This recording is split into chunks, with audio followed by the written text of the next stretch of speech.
It's just amazing to me that we're able to connect across the world like this. It's always baffles me. So hello from Alaska. It's not quite as humid here and much earlier in the morning. So like Shallow was saying is that I am a trauma therapist with a full-time private practice, and I specialize in working with first responders and special forces, as well as individuals that have gone through sexual assaults. So that's kind of the focus that I have on my private practice. And a lot of my coaching and training, I do a nervous system centric approach, and even in the therapy too, because the amount of information moving from the brain to the body or the body to the brain, 80% of it is actually bottom up. So there's a lot that we can do with when we start to leverage the already hardwired systems of our body to be able to regulate emotionally, to be able to think more clearly. So at a foundation level, that's really where I start. And today's talk is going to be pretty heavy in the techniques that you can start using right away to bring your nervous system back into balance. So you have increased access to emotional regulation and clarity of thought. Yeah. I'll stop periodically just to make sure that there's no questions. Feel free to put them in the chat as well. Sound good? Do you guys have any questions just starting out of the gate? Or anything in particular you'd like to spend a little extra time on covering? No? Okay. I'm going to share my screen really quick. Can you guys see that? Yes. Yes, yes. Is that better? Yes. So I'm going to lose visual. Actually, it looks like I can't see the chat either. So if you could monitor that, Shalu, that'd be great. Happy to. So just as a general overview, and also a reminder, a lot of this is going to be in your books. In fact, there is going to be some stuff in your book that we're not going to go into depth cover in this talk, but it'll be self-explanatory when you look at it. So self-regulation and stress management. And just as an overview, we're looking at, again, controlling your state through the lens of the nervous system. Looking at what resiliency is. That word gets thrown around a lot, but there's a number of different components to grasp, so we have a better understanding of what full resiliency looks like. And then when we're looking at emotional regulation, one of the biggest things is sleep. And this is one of the things that when you are dysregulated is the first things to go. So being able to have skills, tools, and techniques to be able to get better quality and quantity of sleep is really important. Then also understanding stress, like what is stress? Is stress even good? Like what is stress and how does it show up in our lives? And then just a very brief look at the nervous system itself. And then the bulk of the end of the section is going to be on really practical tools and techniques that are either rooted in neuroscience or have worked incredibly well for my first responders. And I guess this is a good place to just kind of note the reason that I've put this specifically, this is actually a training in part that I do with my first responders, because it is important to understand some of the science behind why I'm asking them to do these like breathing exercises, right? But when you understand why the science behind it, a lot of times there's a little bit more buy-in. And they're incredibly powerful techniques. So controlling your state. Does anybody have any ideas of what that might mean? Like when I say control your state, does anybody have an idea of what that might mean? Maybe it means that where we are right now. Can you say that again? Where we are right now, like where do I stand right now? Is it how am I feeling at a particular moment. Yes. Yeah. Yeah, whether I'm feeling secure or whether there is some anxiety. Mm-hmm. So for me, controlling state is like I can be as I want. Mm. I should be as I For, like.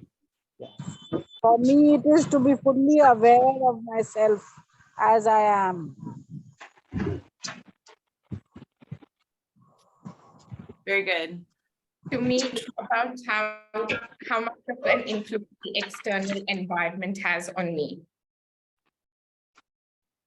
Yes. Can you say that one more time? How much of an influence the external environment has on me. Yes. And I would even say it's learning how to control your internal state, your internal experience. So life happens around us all the time. We really don't have a lot of control over that, but what we can learn how to control is our internal state. And when we're able, would it be about how about my interpretations? that plays into it, yes. Absolutely. Okay, and, maybe working on how without any distortions, working on my interpretations. Yes, because the way that we interpret, that would be the lens that you're experiencing the world through cognitively, is going to directly impact how you feel in the moment or how you're engaging in the moment. Right. And when we look at the nervous system and we get, you know how you get really stressed out and then sometimes you're really relaxed, and learning how to oscillate between those two states intentionally. And this becomes the difference of being able to respond to your environment rather than just knee-jerk react to the environment. When you're able to do this, there's that sense of improved focus, situational awareness, and improved judgment, increased reaction speed and coordination, mental clarity and adaptive thinking, intelligent energy management. And that just means that we're not wasting energy on things or leaking energy that could be better served and serve you in a better way. It's just kind of leaking out. Keep ability to successfully engage, communicate, and interact.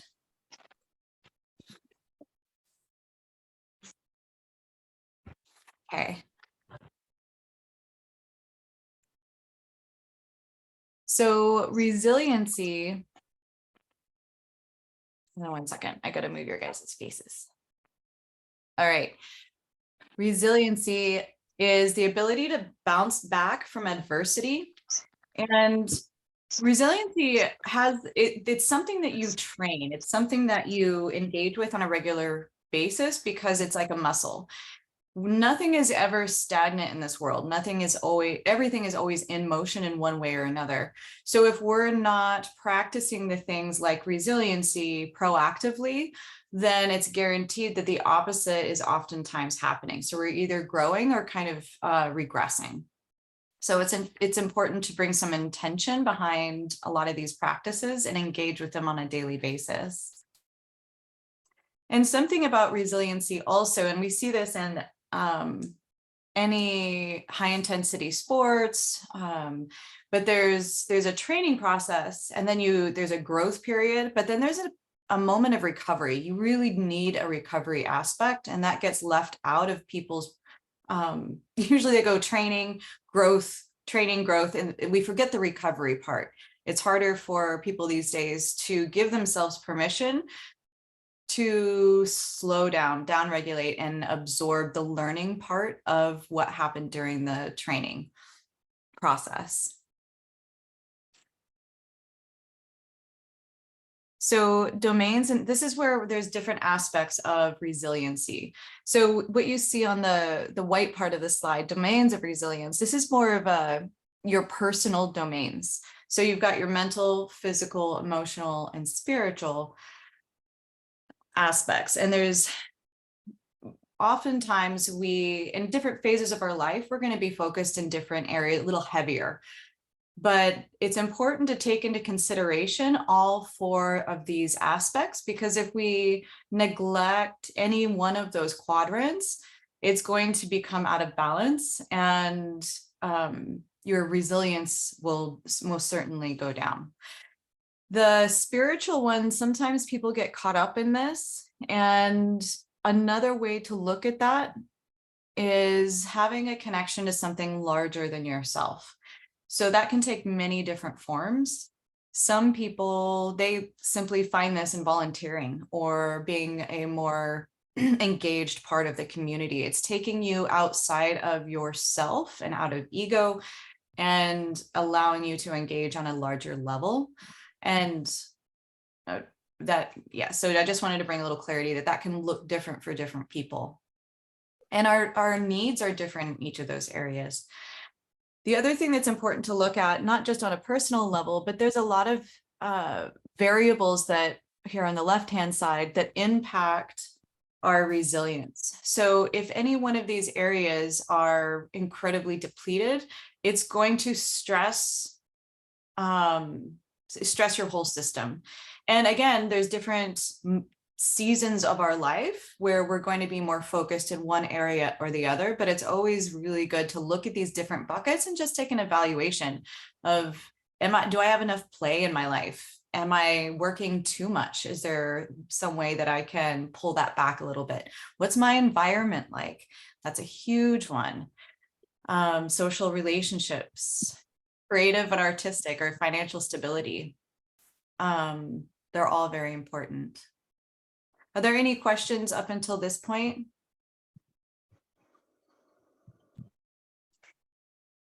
Can we become resilient if, like you shared that there should be social relationship, environmental, occupational, expression, financial stability? What happens if we do not really have access to one of them or few of them for the time being, and it will take us time to like reach the stability, like a basic stability level? So how do we like become resilient in such case? When I only caught part of that. So how do we become resilient when there's certain areas that just we're not able to engage in or aren't full? Yeah. So like if I do not have financial stability for the time being, but that increases my stress a lot. So how does resilience help me, and how do I achieve resilience? I mean, because it's a stressful thing. And what happens, I mean, if a few of these things are not there or out of my control? Yes. So I think that's like one that we could probably all relate to, is that periods of our life where financial stability just was not there, and it is very stressful. What that means is it's even more important anytime that you have an increased stress in your life. And you could also see this with social relationships. If someone really close to you has terminal illness and then that bucket would be strained, just like in your example, your finances are strained. So what it really means is is to take steps to everything that you can do to restabilize that area. But sometimes it's really just out of your control. So how do you lean into the areas that you do have control over, the areas that you can, and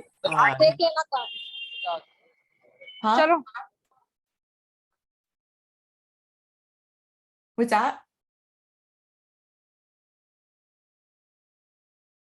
Did that make sense? Yeah. Okay. Okay. Sorry, Yeah. can you elaborate a little bit more on the environmental aspect? Yes, absolutely. So this environmental would be as simple as, is your drinking water clean? Are you eating healthy foods? Do you have access to healthy foods? But it's also your space. It's something called epigenetics. So our environment has a direct impact on our sense of well-being. And for example, if someone has been really depressed, oftentimes it'll be reflected in their house.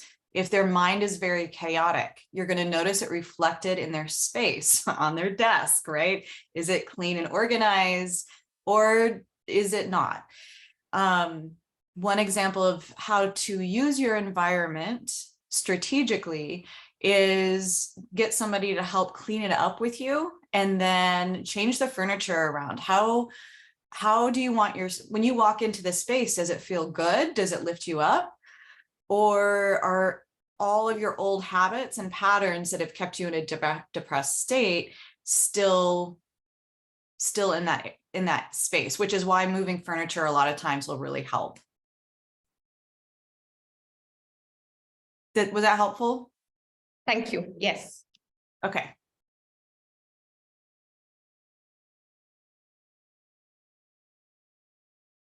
So in your books, there's going to be, in the workbooks, there's going to be another section on that's not on this slide. And it goes through some just basic sleep hygiene, which, unless we're taught this stuff, we just don't know it. And a lot of people are doing things that interfere with their ability to get good quality and quantity of sleep.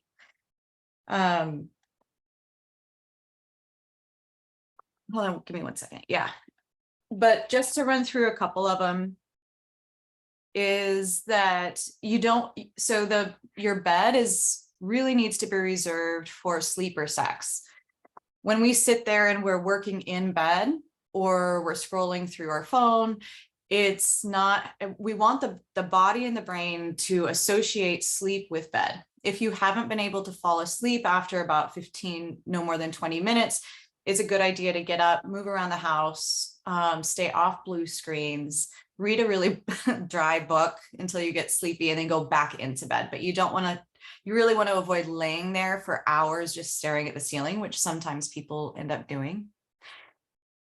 We'll get into breathing techniques in a minute, but one of the things that is really helpful is something called an extended exhale breath. So it's just a deep breath, belly breath in, short pause, and then you double the amount of time on your exhale as you inhaled. So if you breathe in for a count of 3, you're going to exhale for a count of 5 or 6.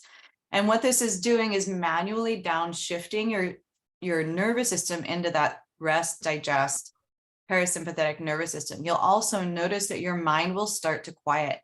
One of the things that people struggle with a lot before bed is that their mind is going in this constant looping. And it's supposed to, because our mind doesn't like open loops. It's doing its best to remind you about the grocery list and about the things that you still haven't gotten done. And a great technique is to keep pen and paper by the bed, and just make a bullet point list of all those open loops running through your head. And that'll do about 80% of the time, that'll stop the chatter in the mind just enough so you can get to sleep, because your brain's just trying to close those loops.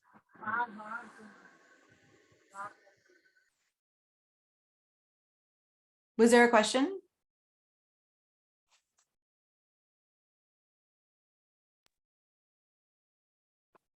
Okay. Another thing, so if you look at the rhythms of the mind, this to me is a little bit upside down. Delta should probably be at the bottom. And then, but anyway, as adults, we walk around in beta. That's where our brain waves are throughout the day. And then as we slowly ease into sleep, we're dropping down into delta. So we go down through alpha, then theta, and then hit those really beautiful waves of delta. One thing that you can do at night is play something called binaural beats. And what it does is it matches the actual frequency or hertz of delta brainwaves. So you'll notice, and this works great for animals, for kiddos. I notice when I don't play binaural beats, delta wave, specifically delta wave, that I don't sleep quite as deeply. And what it's doing is it's just encouraging your brain to stay down in the delta wavelength. I mean, obviously you can wake up if there's an emergency, that it just, as you pop up during the night, you're able to get back down to sleep a little easier, because the frequency is matched with the same wavelength and hertz as deep sleep. Yeah.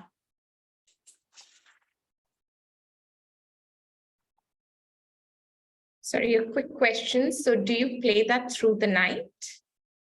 Yeah, I do. Yeah. I put it on, so there's in the workbook, there's a link for the YouTube station that I personally use for me and my kids. It's called Sleep Tube. It's pretty straightforward. They do a really nice job of creating these delta wave binaural beats. Make sure when you look at it that it's not theta or alpha. Alpha is going to be more for steady, and theta isn't quite as deep as you want. Yeah.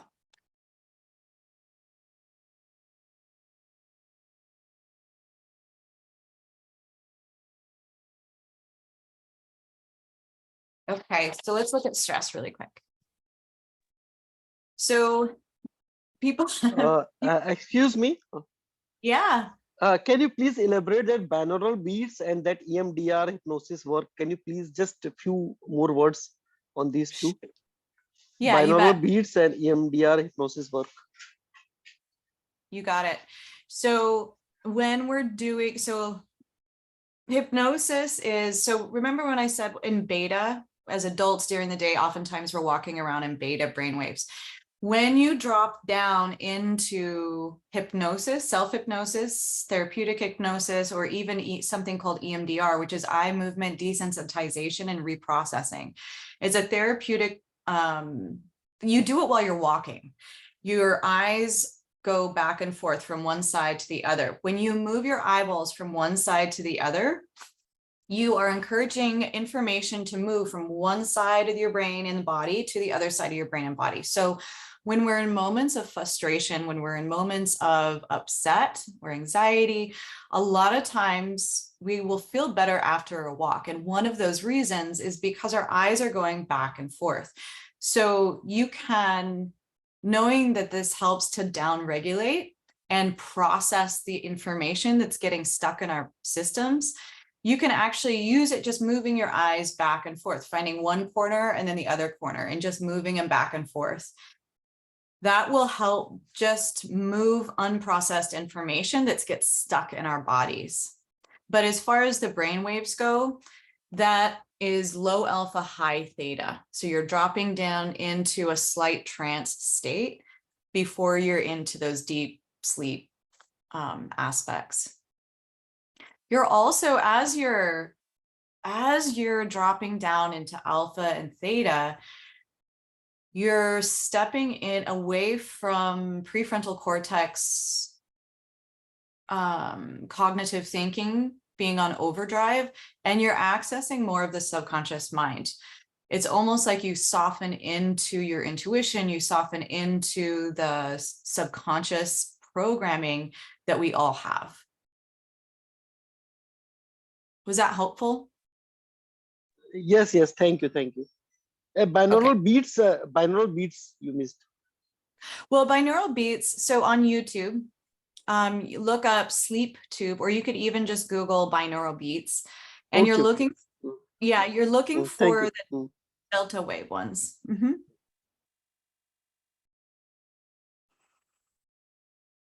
Yeah.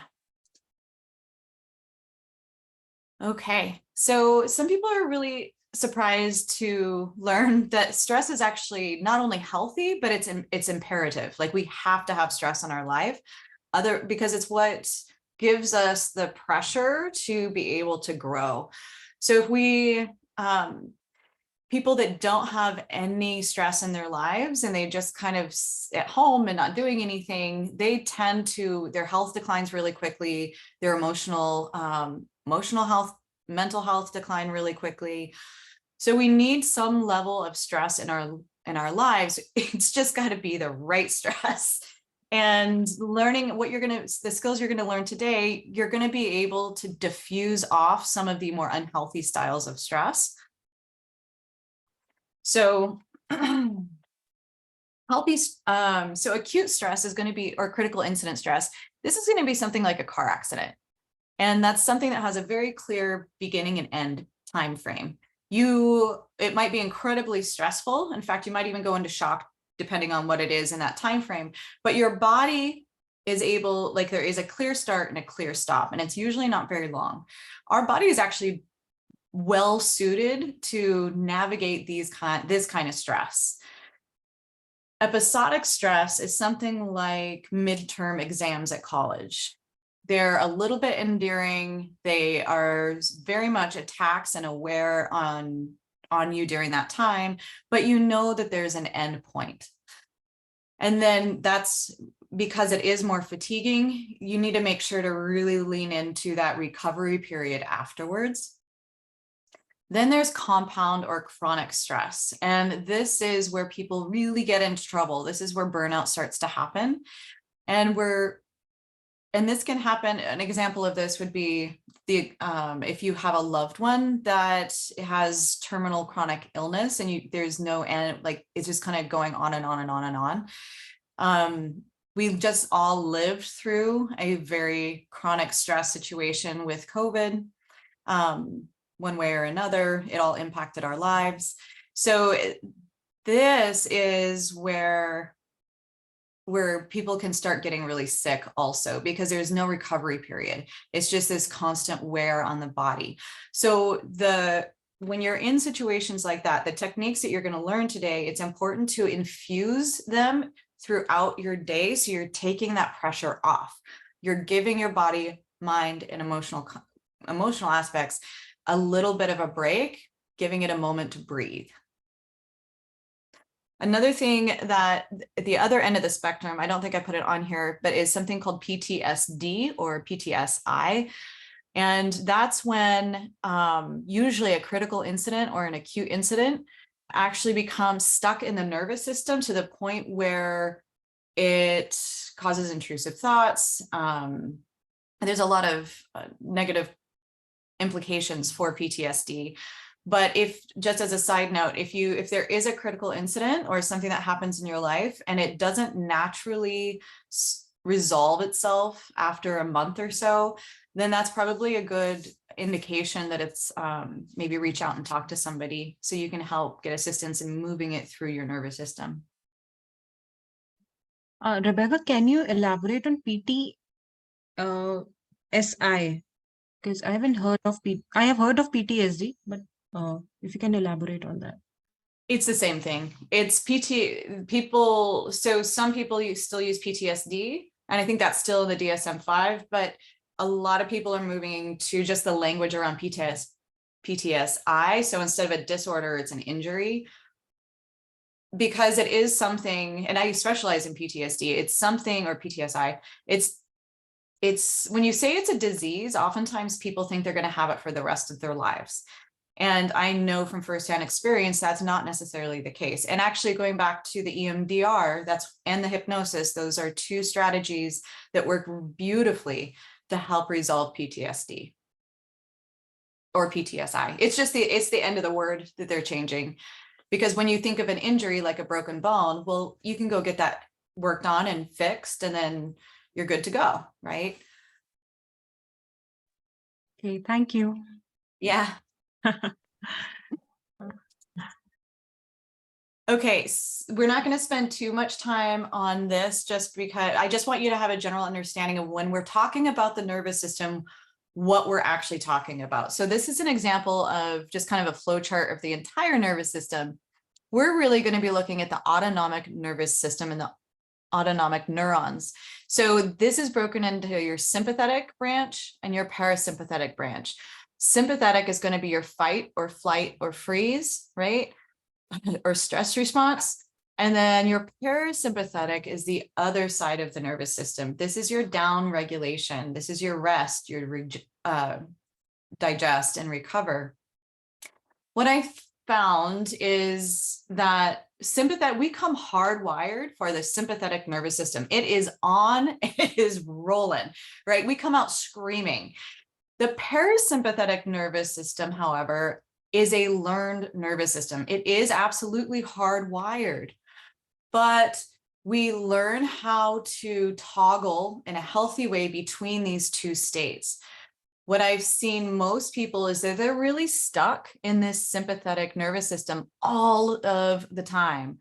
And a lot of the emotional dysregulation, brain fog, and stress and health issues are because they're literally locked in here. When you're a little kiddo and your caregiver, your mom, your dad, pick you up and when you're crying and hold you, you're training that parasympathetic nervous system how to downregulate. So if we haven't learned that as children growing up, as adults, we are having to learn how to do this ourselves and hopefully teach those around us. So the autonomic nervous system governs 5 different aspects of the body. So it's all these things that you don't really think about: digestion, respiration, perspiration, cardiovascular, as well as stress response. Like you can't think yourself to sweat less, right? Or digest faster.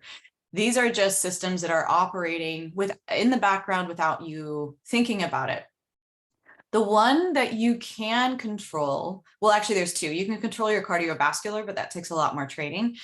Your respiration is easily accessible to be able to navigate and downregulate the sympathetic to the parasympathetic, or vice versa.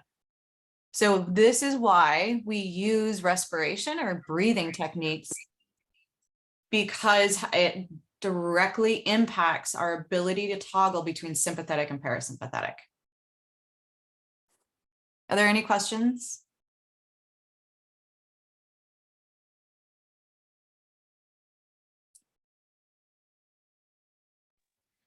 Rebecca, the previous slide, the healthy stress, I guess, which we were talking about. Yeah. So you mentioned about when a caregiver of a loved one who's having some kind of a disease, and it's a long period of that they are undergoing with the stress. You mentioned about how they need to emotionally regulate themselves. I mean, how do you go about that? I think I didn't get that. We'll get into that very specifically a little bit later. I think what I was trying to say with that was, when you're any kind of stress, you're going to be in like we just looked at that sympathetic nervous system. You want to be able to access that, to give your body a break, basically. When we're in a chronic stress state, we forget to give ourselves a break, or even give ourselves permission, especially when it's a loved one that's sick. It's like, I'm not allowed to feel good if they're suffering. But for you to be the best caregiver possible, you have to give yourself those moments throughout the day to just, even if it's just stepping away and taking a few breaths, very strategic breaths, to get your body to downregulate. How's my mind doing? Is it racing? What can I do to calm it down? We'll talk about emotional strategies as well. Okay, thank you. Yeah, thank you. You bet. So sympathetic, this is just a quick overview. Sympathetic nervous system is for fight or flight. It's really meant for if you're being chased by a saber-toothed tiger, all systems are on, and you're ready to either run away or fight the tiger. The problem is that there's no more saber-toothed tigers. And most of us have this locked in sympathetic nervous system because of our emails, because of just life stresses, of news. So our bodies are utilizing a system that's was meant to keep us safe from danger in many different ways, but it's just, our world is different. So understanding this is important. Obviously the opposite, is parasympathetic. You have a full deep breath, inflammation goes down, body repair engages. Your digestion comes on comes back online. So a lot of people that are highly stressed all the time, they have a lot of digestive issues, a lot of sleep issues. They get sick a lot more. This inflammation is at the root cause of a lot of sickness. When you're in sympathetic nervous system, the other one, you're dumping cortisol and adrenaline, stress hormones in your body, which is an inflammatory, it creates inflammation in the body. Hormone production comes back into balance. So your growth hormone starts to begin to engage again, where it's just really not needed at the if you're in sympathetic. And then feelings of safety and connection. People that are very, very stressed out, and we've all experienced this, we disconnect from ourselves, we disconnect from those around us, we just don't have the bandwidth. So these are just some reasons why it's important to learn how to practice this downregulation process. This is something called window of tolerance. So this middle area is where you want to be. This is where your prefrontal cortex is online, you're able to make decisions, respond to situations rather just to react. When you pop up into here, this is where you react, right? You lose your temper. And even higher, this is going to be like a shock state. So you're either popping up. Sometimes you can, when a stressful situation happens, you can pop. Some people tend to pop down. That's that aloofness or disassociation, depression. And when we talk about chronic stress, if you think about that chronic stress, if you're running up here all the time, your body eventually, it cannot sustain that. So a lot of people that have constant stress in their life and are not able to get back down here to reset and recharge, you'll see big depression drops because your body just simply cannot maintain that much stress. But unfortunately, even that low depressed piece is also releasing stress hormones. So you want to get into here, and we're going to look at ways to do that. We're going to skip that one. So we have a question from Aparna. She raised her hand. Aparna. Yeah, Go hi, Rebecca. I wanted to understand hypoactivation on the slide. Yes. Okay. Hypoactivation. So that's when we talk about, so up here, right, and down here are both sympathetic nervous system responses. They just show up differently. And people have different tendencies one way or the other based on just their makeup or childhood experiences. So a hypo reaction is going to look like a freeze response or a fawn response. So some people tend to, like, when they get scared, they literally freeze. When it's really scary for people or something really unfortunate happens, they'll actually pass out, like maybe not lose consciousness altogether, but they lose the ability to move. This is a hardwired in us. And the reason for that is and there's a great video of this where some sort of an animal was getting chased by a lion or something, and it hits the ground, the lion catches it, hits the ground, and it looks dead. Its heart rate goes down, its respiration looks almost non-existent, and then the lion takes off because it's no longer interested. So we have that being animals in our bodies as well. So when a situation is scary enough, a lot of times people will just completely shut down. So I have a question as well. Hi, Rebecca. Hi.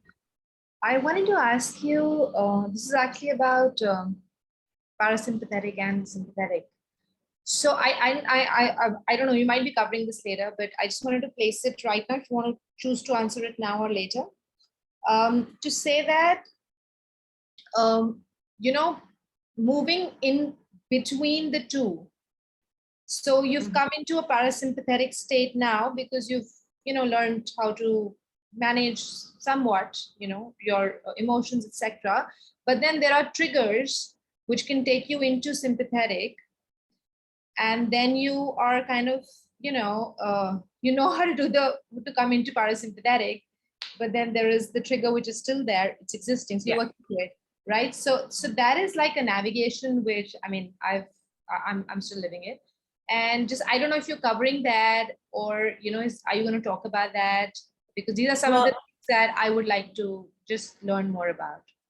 What's the question though? So the question is that while there is sympathetic and then there is parasympathetic, how does one manage the navigation between the two? Yeah.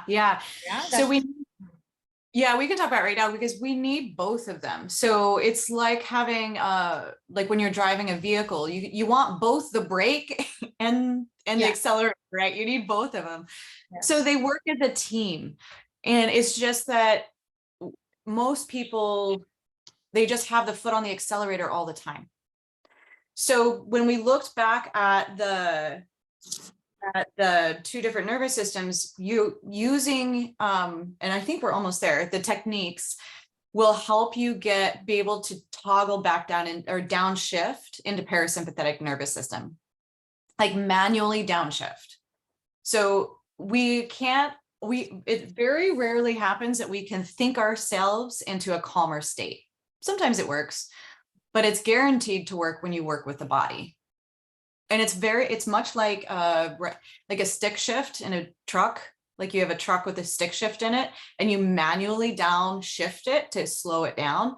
These exercises that we're going to go through are a manual downshift. Your body has no other option but to downshift. So the more you practice how to do that, then it'll be easier and easier to access. Does that make sense? Yes, perfectly. Thank you. Okay. Yeah, you bet. Okay. We are. Okay. So this guy on the screen, his name is Andrew Huberman. Has anybody heard of him before? Yeah, I have. Yes. I have been following him on Twitter. He's pretty amazing, right? Yeah, he is. So if anybody has not checked out and Dr. Huberman and you're a neuroscience nerd, definitely check out his YouTube channel.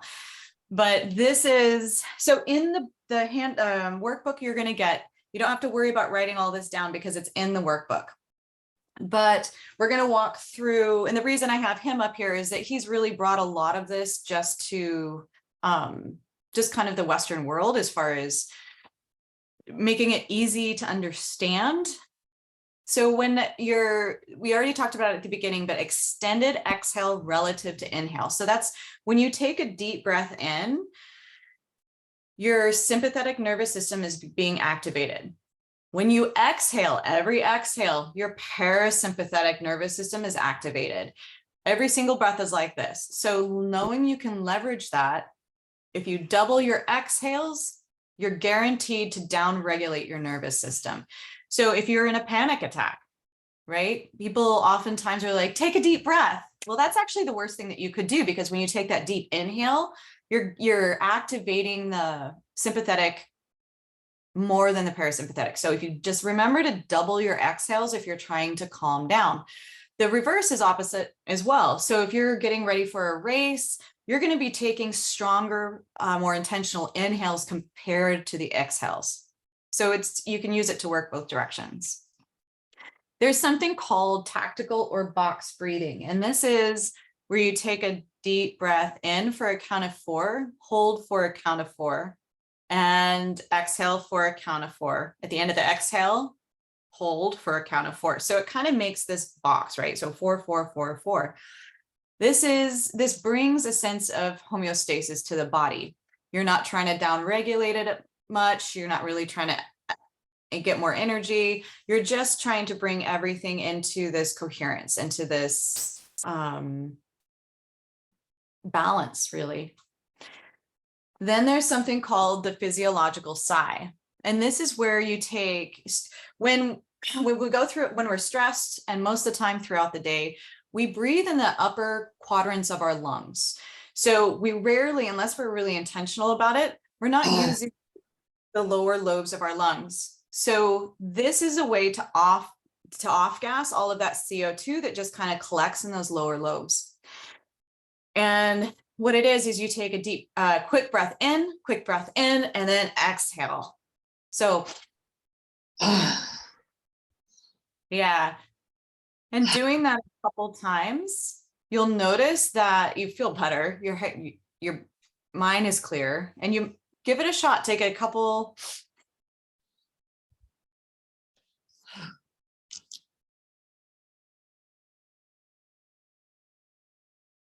What do you notice?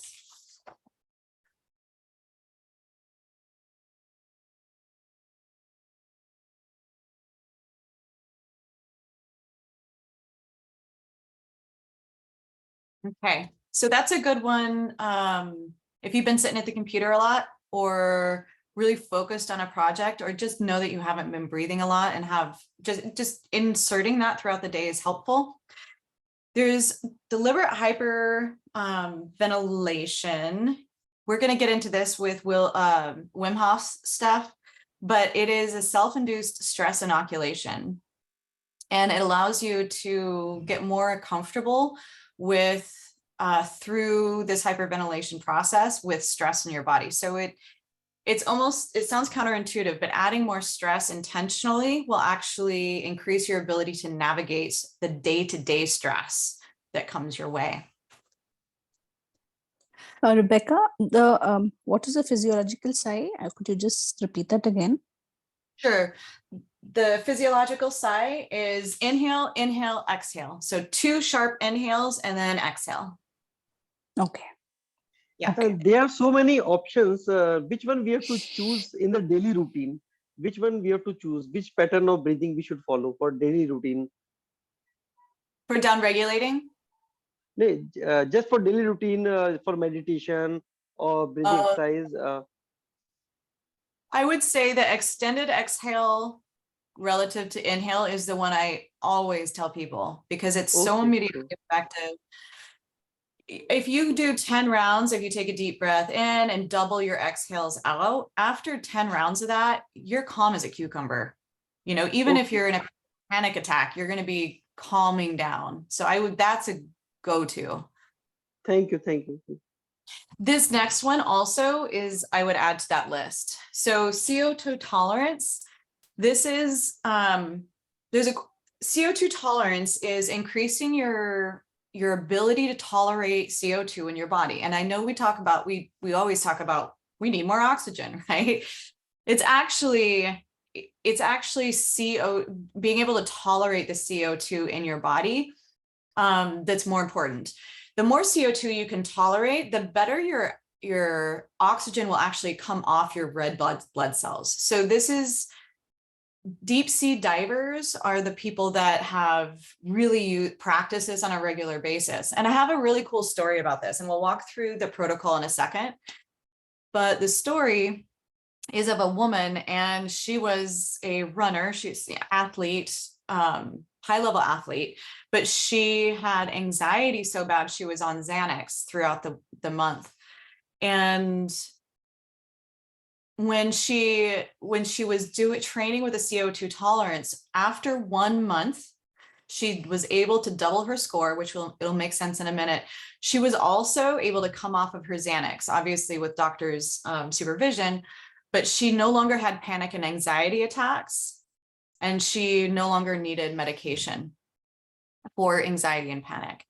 So the CO2 tolerance, this right here, is directly related to your ability to emotionally regulate. So if there is any emotional dysregulation, or you really struggle with that one way or the other, this is the number one thing I would say do on a regular basis. So what it is you take 3 to 5 normal breaths, just not super deep, not super shallow, just take 3 to 5 normal breaths, take 1 deep inhale. And then at the top of that inhale, you slowly exhale as long as possible. So just as long as possible. And if at any point you swallow or you take a breath, obviously, then just restart, or just, that's your score. Most people, the average person is about 40 seconds, I believe it is. Let me see if I put it in your book.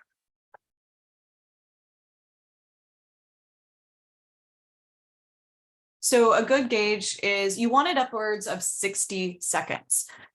If you're between around 40 seconds, that's great, but you want 60 plus. And you want to do this to do your score, do it the same time every day. So your score is naturally going to change whether you just first woke up versus if after you just ate a big meal, or obviously after you just got done at the gym or having a workout. So you want it, if you're going to score yourself and track your score, do it at the same time every day. First thing in the morning is a great time, or right before you go to bed.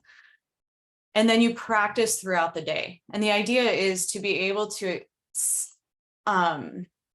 exhale, like extend that exhale out as long as possible. So the lady I was telling you about, she was only able to exhale slowly for like 6 or 7 seconds. She had all of the benefits of no more anxiety and panic attacks and being able to come off that medication.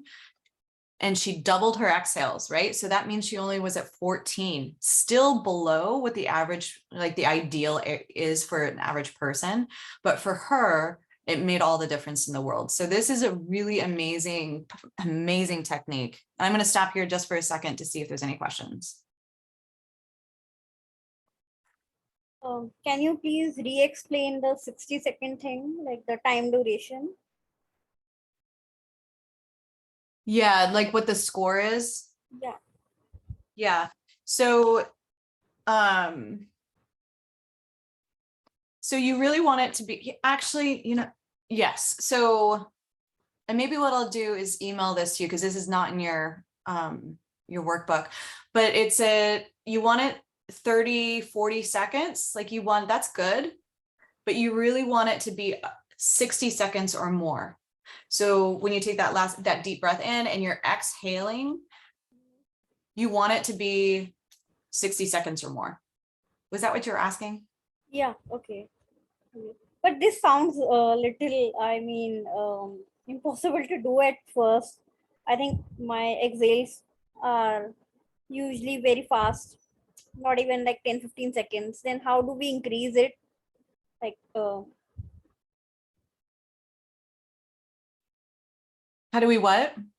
How do we increase the time duration for exhale to 60 seconds? Like it seems difficult to me. Well, by just literally practicing this, it will increase. Okay. And is there a good time to practice, like a preferred time in the morning or in the evening? Yeah, I do in the morning. Mm-hmm. Most people remember to do it in the morning. Okay. You know. Actually, I am also surprised how to increase the exhalation time up to 1 minute. Usually it takes only 4 to 5 seconds to exhale all the air what you have in your lungs, and to increase up to 1 minute, it is really amazing.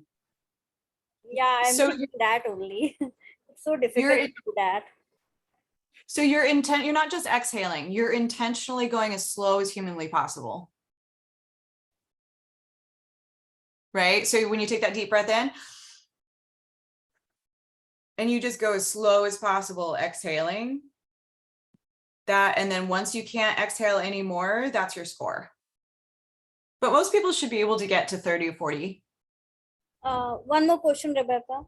How many times should we practice this? Like once we have done the entire round, like taking the 3-5 normal breath, one deep inhale and then exhale. Then how many times should we repeat it? I would practice it. So if you're really using this for emotional regulation and changing your relationship to anxiety and stress, I would do it as often as you can. Okay. Because or that makes sense, you know, like when you think about it, like, oh, like what's so cool about this, a lot of these, but specifically this, it doesn't take that long. And the benefits are through the roof. I just want to add on to this for people. So this also increases your lifespan. It's a very common yoga practice called pranayama as a part of, people who practice yoga. So this has, there is scientific research that it increases your lifespan. So you live longer because it's as simple as you take longer breaths. So if you actually practice this regularly, your breath cycle becomes longer. your regular, so you're saying we practice this in the morning, and then you start practicing this as a part of your lifestyle and routine. And if you've been doing it for years or like months, I think for me it happened in months, you know, you will start breathing longer. Wow, that's so cool. So I've compared my breath with, you know, my loved ones, like my daughter. So I know I have a longer breath now. I mean, just adding. So this, so, and I have learned this through my yoga practice, but this is, yeah. And it added, and it, there is, I've read research on it. It increases your lifespan. So you live longer. Oh, that is so cool. Thank you so much for sharing. Excuse me. So I understood that inhaling awakens the sympathetic nervous system and exhalation does the same for the parasympathetic nervous system. What does holding the breath do? That is a good question. I don't know. I don't know. I don't know. Sure, not a problem. So do you want me to answer that, Rebecca? Yeah, please do. I think, yeah, I've, sorry, this is a topic of great interest and study for me. So I study this. So what the holding the breath is, so basically what you're doing is you're training your breath. You know, when you're holding your breath, you're actually again slowing it down. So when you do this in pranayama, again, so you're breathing in and you're holding it, you're slowing down your breathing process. So it's the same thing. It's actually even tougher to hold your breath than to exhale it slowly. So it's actually you're taking it a notch up. So the impact it has on the parasympathetic nervous system is actually a notch higher when you're breathing out slowly. Right? So you breathe in, then you hold the breath, and then you exhale. So if you do like multiple cycles of this, I mean, you can actually, it's a self experiment. Just do it like 6 days or 5 days and you'll see the difference. Right. Thanks a lot. Yeah, thank you. Thank you. Can I That's add really to this? The holding of the breath. That was a very good explanation. One more thing, it is actually in yoga, we talk about prana. So the breath that we take, it's the life force. Okay. So as per yoga practice, when we are trying to hold our breath, we are trying to control the prana, the life force. And then with practice, we are able to regulate it. Because if you read about rishis, they go for meditation in caves, you know, they can stay there without much amenities with them for very long. The main reason is with this control of breath, they can reduce their hunger pangs, they can reduce their requirement of water, reduce their, you know, any bodily functions, because they can hold or regulate their breath. So it's a mechanism which has been followed through yoga since ages. And that is how these great sages, they used to sit and meditate for so many years together, just because they could control their breath. So that is the whole theory about it. And the slower you breathe, the longer your age is. That is what is written in the scriptures, as they say. So because if you can, like she said, I didn't get her name, because if you observe your breath, when you are anxious, or, you know, when you are in a panic state, it'll always be very fast.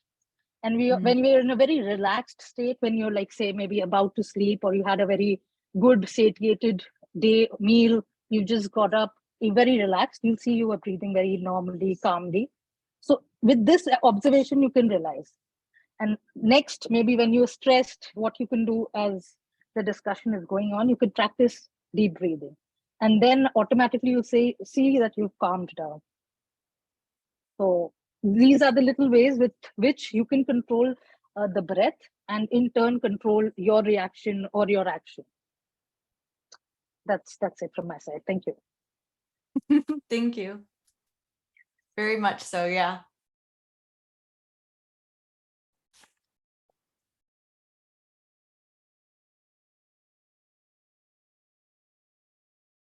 Okay, we're going to do one more example of breathing. And I love how you guys are pointing out that this is nothing new, right? This is absolutely nothing new. These are just individuals that have brought a a lot of these old practices just kind of to the forefront in a different way. But you're absolutely correct. There's nothing new in this necessarily. It's just what I think is really cool is now we're able to dovetail the science to the old practices and be able to see actually how it's impacting the body in a scientific way, which I kind of geek out about. So Wim Hof breathing is that deliberate hyperventilation. And there's a lot of studies he's done with this, but what they're finding is there's a significant reduction of inflammation when you do this hyperventilation style breathing. And it's also in your book, so you don't have to write it down, but it's he has you do it 3 rounds in the morning. And actually there's a beautiful guided meditation online if you just Google Wim Hof breathing 10-minute for beginners, and he'll walk you through this exact process. So I would actually encourage you to do that if you're interested in that, this hyperventilation piece, because it is helpful to have someone just guide you through the process the first couple times.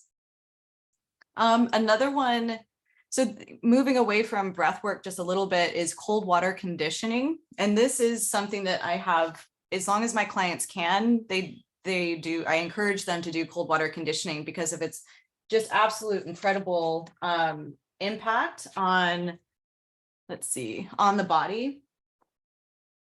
And hold on, give me 1 second. So what cold water conditioning, it increases, actually, I want to show you guys something really quick. Is my screen still shared? Yeah, it's still. I don't know how to make it stop.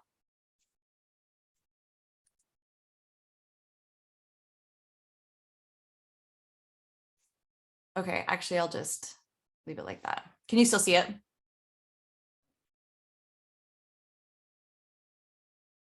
Yeah, we can see it. Okay, we'll just go back. I'll just tell you about it. So it increases when you do cold water conditioning. If you've heard cold plunges, or you're getting in lakes, getting in the ocean, you can even get in a cold shower. The cold shower is probably the easiest to access. But what it does is, after this, the science is around 11 minutes a week. So 2 to 3 minutes a day is what I encourage my clients to do. And the easiest thing is just getting a cold shower. I find getting in a cold bath is a lot technically easier for me, but you can definitely do it in a cold shower. You'll notice that when you get in the shower, you're having a hard time breathing because it's really cold. And after about 2.5 minutes, about 2 minutes, you'll notice that you take a deep breath. And it's all of a sudden, it's still freezing cold, but your body's not in that fight or flight state anymore. It's actually dumped. At that point, you have shifted into parasympathetic manually. And the endocrine dump is unheard of. So the serotonin, dopamine and serotonin that get dumped into your system, you start for hours and hours and hours after this. So people that struggle with depression, this is a really, really positive one to just insert into their lives because of the positive impact of that endocrine dump. The other thing is that it's doing is called a top-down control. So you, at no point ever does somebody say, oh yeah, that sounds like a great idea, I'm going to go get in a cold shower right now. In fact, you're probably going to fight yourself all the way until you get in it. You're teaching your body that it's going to do what you're asking it to do. It doesn't want to get in the cold shower, but you're learning how to do something hard and do something difficult. And you'll notice after not very long, even just a couple of weeks of doing this, that you're able to make harder choices on a day-to-day basis. That's just another side effect I've noticed of being able to engage on this as a regular practice. I would not encourage anybody to do it for longer than 5 minutes. 3 minutes is just fine every day. And if you're really cold getting out of it, you can do some push-ups, or Wim Hof walks you through horse stance. Just move your body to get circulation running again. I have one doubt. This hyperventilation will stimulate the sympathetic system or parasympathetic nervous system? The hyperventilation? Because in earlier slides, you have shown that the benefits of slower breathing because it stimulates the parasympathetic nervous system of CO2 tolerance to increase the CO2 level in the body. But in this slide, with hyperventilation, we are doing the CO2 washout method. So we are decreasing the CO2 level in the body from the body. So actually, both these are just contradictory. It looks so actually. What benefit we will get with the hyperventilation and what benefit we will get with the slower breathing, because these two are opposite things, I think. What benefit? So if I understand you correctly, one benefit from the induced hyperventilation and one benefit from the cold conditioning? The benefit of hyperventilation. Hyperventilation will stimulate our sympathetic nervous system or parasympathetic nervous system. I have doubt in this. Some confusion is there. It's both. So in the protocol for the hyperventilation or the Wim Hof hyperventilation, you actually hold your breath. And then so it's like it's increasing the stress response with a breathing in, breathing out, breathing in, breathing out, breathing in, breathing out. And then when you hold, you're able to, you shift into parasympathetic. So it's meant to practice like a muscle. So it, how can I toggle between the activating like a stress response, like you're encouraging a stress response in your body and then down regulation, stress response, down regulation. So that it's teaching you how to oscillate between the two. Okay, first we have to do hyperventilation to increase the sympathetic nervous system. Then we will hold our breath to stimulate our parasympathetic nervous system. This is what you mean, I think. Yeah, so the so with hyperventilation, actually we are stimulating sympathetic nervous system with hyperventilation. And then we have to hold the breath to stimulate our parasympathetic nervous system. Yeah. Okay. Yes. Yes. Okay, thank you. You know, and this one in particular, I'll put on the guided thing. If I'm having a day where it's just a lot of work and I feel sluggish and I just like, you know how you just kind of feel blah and your brain's kind of slow and you've just been working a lot, you're kind of fatigued. Doing 10 minutes of this, man, you're up and moving, you're ready to go, you're completely refreshed. Like it really can change your day. So this is where we're going to get more into the emotional piece. The reason, so have you guys heard of heart math at all? Or you have? Okay. So, well, for those that you don't know what heart math is, it's a biofeedback device and it looks like that, like this little guy right here. And it's really nice because you can just put it on your thumb and hold it. That's the M-Wave 2. Another one that you can get is you have an app and you plug it in and it hooks onto the lobe of your ear. And what it's doing is it's measuring your heart rate variability. So when you're in a stress response, your heart rate variability, like literally on a monitor, you can see this, it has a real jagged look to it. So when you're in a sympathetic nervous system state, this is kind of what it looks like when you're stressed out. When you are more parasympathetic, you have this really nice wave to your heart. And it's also measuring something called coherence. It's your brain and your heart talk back and forth to each other, and you want your brain and your heart to be in something called coherence when they're speaking the same language. And this is how I describe using this. This is how I describe emotional content to a lot of people, because emotions can be very elusive. And I think one of the first steps is just being able to put language to emotional content. When instead of just saying you're angry, well, okay, what's under that? Seeing if you can dig down a little bit deeper. Oh, I'm really disappointed, or I felt really betrayed. When we can give language to emotional content, then it takes the ambiguity out of it and increases our ability to have a relationship with our emotions, and our emotions are what give us flavor. That gives us the flavor of life. It would be a pretty drab place without emotional content. So if you look here on the left-hand side, this is all sympathetic. And so if you're experiencing these things, anger, rage, frustration, anxiety, impatience, withdrawal, resentment, depression will be in there, then even if it's high level anxiety states or low level, like even that depression, you're still dumping cortisol into your system. So when you're experiencing things like enthusiasm, courage, passion, contentment, appreciation, dignity, pride can be in there, gratitude. Gratitude is a beautiful one to be able to focus on. Gratitude and appreciation in general. Then you'll notice even when you're bringing your attention and tending to things that you're grateful for, things that you have appreciation for, even a good memory that you have where when you think of it, you just light up. There's a smile across your face. You can feel your body start to shift. So where your mind goes, so be careful where your thoughts are. Be attentive to where your thoughts are, because it has a direct influence on the emotional experience surrounding that. So you can kind of reverse engineer that, and bringing your attention to things like gratitude and appreciation or those more positive affects, your entire state shifts. Down to the point where you're no longer dumping cortisol in your system, you're actually accessing your growth hormone DHEA. So this is a way for people to, when you're using this device with the M-Wave, it has, you see how it has like green up here? This is where you want to be, right? So if you have your thumb on it, red, it means that you're in this area.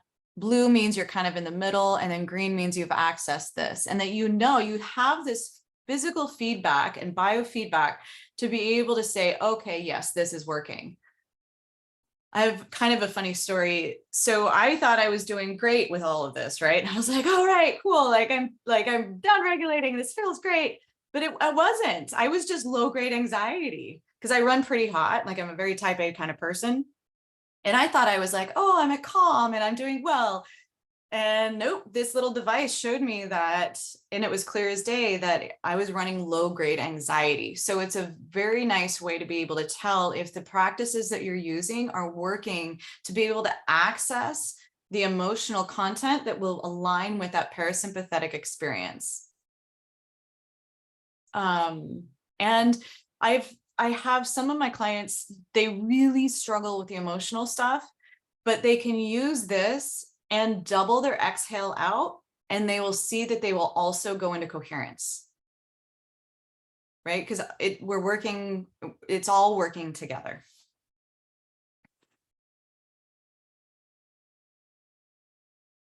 Okay, so we're almost done here, guys. So the autonomic regulation, nervous system, there's a difference between regulating and conditioning. Regulating is everything that we've just gone through. Regulating is that breath work. 5 senses grounding is in your handout, and I can go over it really quick. It's just, if you're in a panic attack, this is like a go-to for people, is 5 things that you can see, say it out loud, 4 things that you can touch, like that you can physically touch, 3 things that you can hear, 2 things that you can smell, and 1 thing that you can taste. And what it's doing is it's requiring you to get back in your body, and it'll pull you out. Panic oftentimes starts in the head. So your head's, you're not even present. Your head is running a million miles an hour. Doing the 5 senses grounding just gets you back in your body. And it's the first thing to do, along with those extended exhale breathings, to get you out of a panic. Cold water on the face and feet or hands. That's another way. And we talked about that cold exposure, just breaking the state for a minute to be able to regulate. A state break or horizon view. This comes out of Huberman's work as well.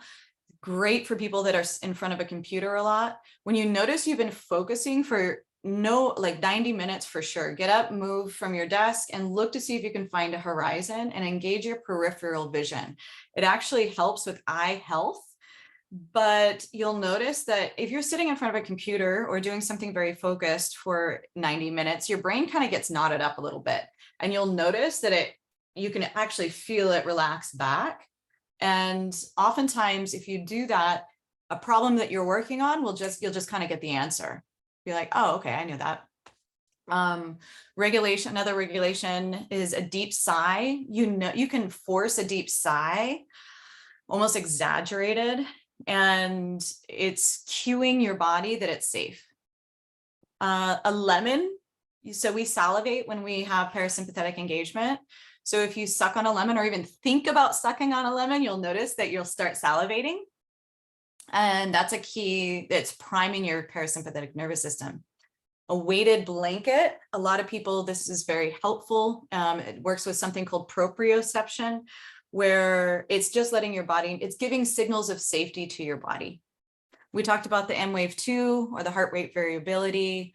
Challenge versus threat, we kind of skipped over. That's just a mental model reframe of whatever it is that is in front of you, seeing it as a challenge or an adventure with a sense of curiosity rather than a threat, and coming from, instead of a fear-based place, a place of curiosity.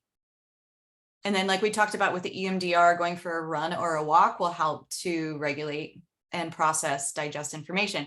So that's regulation. Conditioning is what we do to be able to fortify our minds and bodies, to be able to, in practice, so we can tolerate higher levels of stress.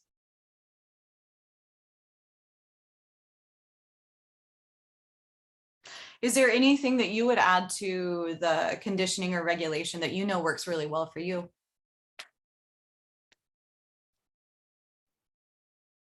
Deep breathing.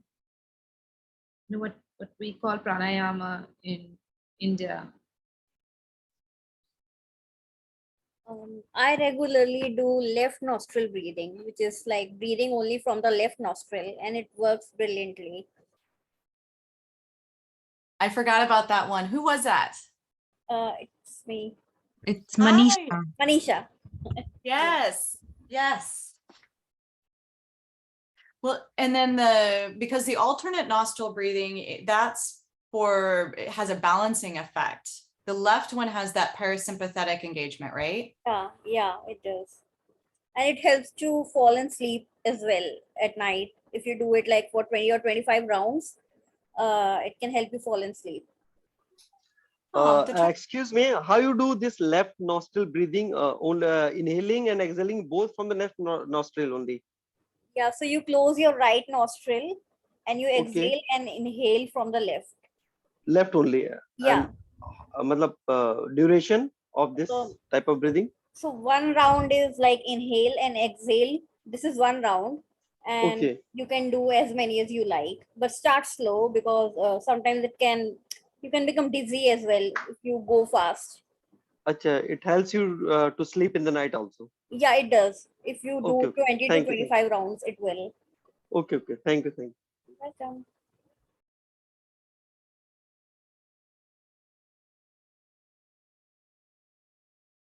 Do you guys have any questions at all? I know we covered a lot of information. And I know you guys are probably tired. What time is it there-ish? Yeah, so it's almost 9:30. So we Yeah. need 1.5 hour. Yeah. You troopers. Yeah. I wanted to ask one question, Rebecca, if you can help with that. I really deal with a lot of anticipatory anxiety. Like the anxiety or the threat is not there, but I anticipate that something will happen.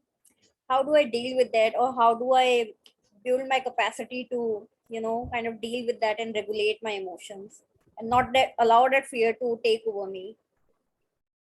Yeah.